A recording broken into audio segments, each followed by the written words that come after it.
আসসালামু আলাইকুম এভরিওয়ান। চুলায় রান্না করা এবং রোদে দেওয়ার ঝামেলা ছাড়াই আজ আমি আপনাদেরকে আমের কুচি আচার তৈরি করে দেখাবো। আর কিভাবে অনেক দিন পর্যন্ত আচারটি সংরক্ষণ করা যায় এবং একই সাথে কাঁচা আমের স্বাদটাও পাওয়া যাবে, সেটাও আজ আমি আপনাদের সাথে শেয়ার করব। তাহলে চলুন।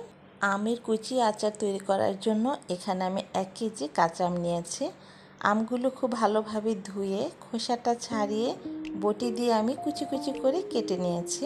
ছুরি দিয়েও কেটে নেওয়া যাবে, তবে বটি দিয়ে কেটে নেওয়াই কিন্তু বেটার হবে, কারণ আমগুলোর আটিগুলো খুব শক্ত হয়ে গেছে। তাই এখন এখানে আমি পরিমাণ মতো লবণ এবং হলুদ দিয়ে মাখিয়ে রেস্টে রেখে দিব 3 ঘন্টা। ফিরে এসেছি 3 ঘন্টা পর। আর দেখুন, আমগুলো কিন্তু অনেকটা নরম হয়ে গেছে এবং আম থেকে পানিটাও ছেড়ে আসছে অনেকটা। এখন হাত দিয়ে আরেকটু ভালোভাবে আমি কচলিয়ে নিচ্ছি, যাতে আম থেকে পানিটা ভালোভাবে ছেড়ে আসে। এখন একটি ছাঁকনির সাহায্যে আমগুলো থেকে আমি পানিটা ছাড়িয়ে নেব খুব ভালোভাবে। একটু চেপে চেপে আমি পানিটা ছেঁকে নিচ্ছি আম থেকে। যতটা সম্ভব আম থেকে পানিটা খুব ভালোভাবে ছেঁকে নিতে হবে। যদি আমের মধ্যে পানি থাকে তাহলে আচারটি খুব তাড়াতাড়ি নষ্ট হয়ে যাবে। ভালোভাবে ছেঁকে নেওয়ার পর পানিটা ফেলে দিয়ে ছেঁকে নেওয়া আমগুলো আলাদা একটি পাত্রে ঢেলে নিয়েছি। এ পর্যায়ে এখন দিচ্ছি এখানে হাফ কাপ চিনি এবং রসুন কুচি। এখানে আমি একটি বড় সাইজের রসুন নিয়ে কুচি কুচি করে কেটে নিয়েছি। আর দিচ্ছি এখানে পাঁচফোড়ন। প্যাকেটে যে পাঁচফোড়ন পাওয়া যায় সেটা আমি হালকা তেলে গুঁড়ো করে নিয়েছি। এখন দিচ্ছি এখানে সরিষা বাটা 2 টেবিল চামচ। আমি সাদা সরিষা বাটাটা নিয়েছি এখানে। আর দিচ্ছি এখানে সরিষার তেল।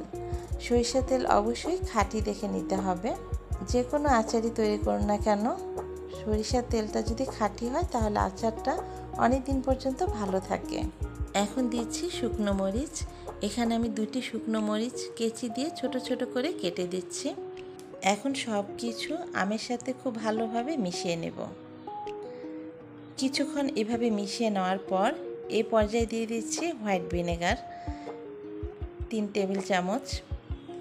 এখানে হোয়াইট ভিনেগারটা দেওয়ার ফলে কিন্তু আচারটা অনেক দিন পর্যন্ত সংরক্ষণ করা যাবে এবং আচারটা খুব ভালোও থাকবে, কোনো রকম নষ্ট হবে না এবং ফাঙ্গাসও পড়বে না।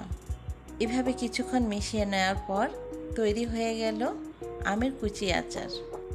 এখন আমের কুচি আচারটি সংরক্ষণ করার জন্য আমি এই ধরনের একটি কাচের বয়াম নিয়েছি। আর বয়ামটি আমি ভালোভাবে ধুয়ে পানিটা শুকিয়ে মুছে নিয়েছি। এখন এখানে প্রথম দিয়ে দিতে হবে সরিষার তেল। আর তেলটা গরম করে তারপর ঠান্ডা করে নিতে হবে। প্রথম তেলটা দিয়ে এখানে তারপর আচারটা দিতে হবে। আচারটা দিয়ে তারপর একটু সরিষা তেল দিতে হবে। এভাবে একটু একটু করে আচার দিয়ে আবার একটু একটু করে সরিষা তেলটা দিতে হবে। এবং এই মাঝে আমি 2-3টা শুকনো মরিচও দিয়েছি। আপনাদের খুশি, আপনারা চাইলে দিতে পারেন, আবার নাও দিতে পারেন। এভাবে আচারটা দিয়ে একটু একটু করে সবার উপরেও সরিষা তেলটা দিয়ে দিতে হবে। এখন আচারটি এভাবে বছর জুড়ে সংরক্ষণ করা যাবে। আর মাঝে মাঝে রোদে দিয়ে আপনি নর্মাল ফ্রিজে রেখে দিবেন। অনায়াসে আপনি বছর জুড়ে খেতে পারবেন, কোনো রকম নষ্ট হবে না। আর এই আচারটি যত বেশি দিন থাকবে এর স্বাদ তত বেশি পাওয়া যাবে। আশা করছি রেসিপিটি আপনাদের ভালো লেগেছে। যদি ভালো লেগে থাকে তাহলে প্লিজ একটি লাইক দিবেন এবং শেয়ার করে দিবেন। এরকম আরও সহজ রেসিপি পেতে চ্যানেলটি সাবস্ক্রাইব করে পাশে থাকা বেল আইকনটি অন করে রাখবেন। এতে করে কি হবে, আমি যখন নতুন কোনো ভিডিও আপলোড করব সাথে সাথে আপনার কাছে নোটিফিকেশন চলে যাবে। আজ এ পর্যন্তই, আবারও চলে আসব নতুন কোনো রেসিপি নিয়ে। সেই পর্যন্ত সবাই ভালো থাকবেন, সুস্থ থাকবেন। আল্লাহ হাফিজ।